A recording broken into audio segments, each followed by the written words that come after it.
Hello guys. तो मैंने तो आप सबको अपनी पहली वीडियो में बता ही दिया था कि मुनव्वर फारूकी ही जीतने वाले हैं इस बार बिग बॉस 17 की ट्रॉफी। बिकॉज जिस हिसाब से उनकी पीआर टीम एक्टिव थी और जिस हिसाब से उन्हें ऑडियंस का प्यार मिल रहा था ना, इस बात से किसी को भी 1% भी डाउट नहीं था कि ट्रॉफी किसी और के हाथ में भी जा सकती है।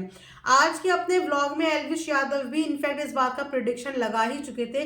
वो कहते हैं ना कि एक विनर दूसरे होने वाले विनर की वाइब्स पहचान सकता है। तो कहीं ना कहीं जिस हिसाब से उनके ट्रेंड चल रहे थे ना, उस हिसाब से समझ में तो आ रहा था कि मुनव्वर के हाथों से ट्रॉफी कोई छीन नहीं पाएगा। लेकिन मुनव्वर जीत कैसे गए? और सबसे बड़ी बात कि अंकिता लोखंडे क्यों टॉप 3 के अंदर भी नहीं आ पाई, ये अपने आप में बड़ी स्ट्रेंज करने वाली बात है। क्योंकि अरुण को तो हम पहले भी कंसिडर नहीं कर रहे थे टॉप 3 में, लेकिन अंकिता डेफिनेटली टॉप 3 वाली वाइब रखती थी बॉस। लेकिन लगता है जो पूरे सीजन में मनारा को जो बिग बॉस का लाड मिला ना, वो एंड तक भी वो लाड रहा। क्योंकि क्या आप लोग ये बात मान सकते हो कि अंकिता लोखंडे से ज्यादा वोट मनारा को मिल गए हों? अंकिता लोखंडे के साथ क्या कार्ड प्ले नहीं किया गया, इमोशनल एंगल फिट किया गया, एक हस्बैंड से प्रताड़ित बीवी वाला एंगल फिट किया गया, हर तरीके से कोशिश की गई, लेकिन उसके बाद भी अंकिता टॉप 3 में अपनी जगह नहीं बना पाई। ये मुझे सबसे ज्यादा शॉकिंग लगा। और रही बात जीतने की मुनव्वर की, तो वो मैं अपनी हर वीडियो में पहले ही आप लोगों को बता चुकी थी कि उसके हाथ से तो ट्रॉफी इस सीजन में कोई ले जा भी नहीं सकता। अब क्यों नहीं ले जा सकता? क्योंकि उस बंदे ने जो पेशेंस यहाँ पे दिखाई है। मैं कोई खास सपोर्टर नहीं हूँ मुनव्वर की, इनफैक्ट मैं तो बीवी फॉलो भी नहीं कर रही थी।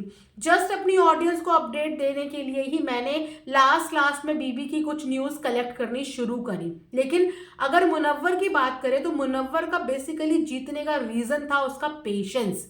वो बंदा इस गेम को बहुत अच्छे से समझ चुका था। इनिशियल डेज में जो वो साइलेंट था ना, वो उसका ऑब्जर्वेशन डे था। मतलब वो उन दिनों में ऑब्जर्व कर रहा था चीजों को। और कहीं ना कहीं बाकी के कंटेस्टेंट ये बात भूल चुके थे कि वो लोग इतने कैमरेस के बीच में हैं। लेकिन मुनव्वर ये बात नहीं भूला था कि वो इतने सारे कैमरेस के बीच में हैं। इसीलिए अपने ऊपर लगे हुए हर आरोप का ना उसने हाथ जोड़ के गर्दन झुका के स्वीकार कर लिया। क्योंकि वो जानता था कि एक तो उसकी गलतियां हैं, और अगर उन गलतियों पे वो अपनी जस्टिफिकेशन देगा तो ये सही प्लेटफॉर्म नहीं है, ये चीज उसके अगेंस्ट जा सकती है। तो अपने ऊपर लगे हुए सारे एलिगेशंस को उसने अपनी वीकनेस से ज्यादा अपनी स्ट्रेंथ में कन्वर्ट कर दिया, चुप रह के। हालांकि उन्होंने इस बात का एश्योरेंस अपनी पब्लिक को, अपनी जनता को, अपने फैंस को दिया है कि वो बाहर जाके ना हर चीज फिक्स कर देंगे, बाहर जाके सब कुछ सही कर देंगे।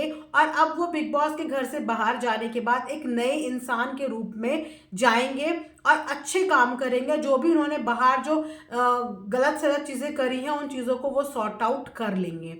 मुनव्वर का बर्थडे भी था, आप जानते ही हैं, और बर्थडे के दिन उसको इससे बड़ा गिफ्ट और क्या मिल सकता है कि बिग बॉस 17 की ट्रॉफी मुनव्वर के हाथ में आ गई। तो जितने भी मुनव्वर के सपोर्टर्स थे आज, तो वो बहुत बहुत ज्यादा खुश होंगे, क्योंकि वाकई में उनके सपोर्टर्स ऑर्गेनिक थे।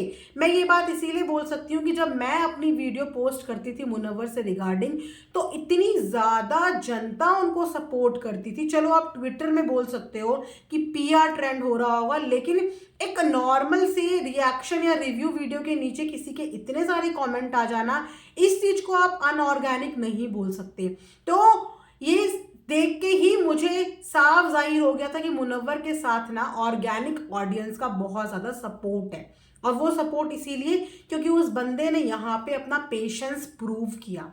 उस बंदे ने यहाँ पे एक औरत के खिलाफ एक शब्द नहीं निकाला। जब उसे पता था कि मेरे से गलती हो गई है, तो उस गलती को उसने एक्सेप्ट किया। मुनव्वर की दोनों बहनें भी आपको आज बिग बॉस में देखने को मिली, और वहां पे उनकी बहनें भी ये बात बोलती हुई नजर आई कि हमारा भाई बहुत अच्छा है, वो एक बहुत अच्छा बेटा और बहुत अच्छा बाप भी है। ऐसे ही किसी बहन की आंखों में आके आंसू नहीं आ जाते, ऐसे ही किसी भी इतने बड़े प्लेटफॉर्म पे आके, लेकिन उनकी बहन वहां पे रोई। और मेरा मानना हमेशा से यही रहता है कि यार 100% कोई भी इंसान बुरा नहीं होता। अगर किसी इंसान के अंदर कुछ कमियां है ना, तो डेफिनेटली उसके अंदर कुछ अच्छाइयां भी होती हैं। बुरा कोई भी इंसान नहीं होता, और अच्छाइयां थी इसीलिए शायद वो लड़कियां उसके साथ रिलेशनशिप में आई। अब बाकी की अनदर स्टोरी क्या है, हो सकता है बाहर आके मीडिया में इस बात का जिक्र अब मुनव्वर करें या खुल के अपना साइड बता सके कि माजरा आखिर था क्या। मनारा भी ये बात बोल रही है कि मैं मुनव्वर की जीत से कुछ खास ज्यादा इम्प्रेस नहीं हूँ, मुझे नहीं लगता कि वो डिजर्व करता है। और ऐसे काफी और भी कंटेस्टेंट, सबकी शक्ल से आपको लग रहा होगा, क्योंकि कहीं ना कहीं मुनव्वर के आगे वो लोग यही चाह रहे थे कि अभिषेक के विनर बन जाए। तो अभिषेक ने भी भैया मारपीट तो उसने भी करी है, अगर उसने चीटिंग करी है तो मारपीट तो अभिषेक ने भी करी है। तो ऐसा कोई नहीं था कि अभिषेक दूध का धुला हुआ था।